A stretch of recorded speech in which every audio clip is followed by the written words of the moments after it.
So my initial contact with Stevie was through a third party that first initially contacted me on Twitter. And this third party was part of a philanthropy group, and they were asking me questions, and they introduced me to Stevie's situation. They gave me links to his GoFundMe page, and they asked, can I help?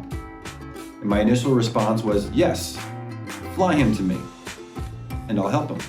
It got really weird after that, because then there was limited communication. So the person that I was communicating with was part of like a cog in a bigger wheel, and I began to become very skeptical of this philanthropy group.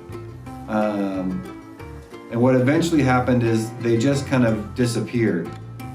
But through that, I had Stevie's information, and they had given him my information, just my Twitter account, and we slowly were like communicating. He'd ask me like, hey, did you hear anything back from them? And I'd say, no, I didn't. And then one of the person that we were communicating with, her account got like disabled, and I was like, okay, it's probably not what we think it is.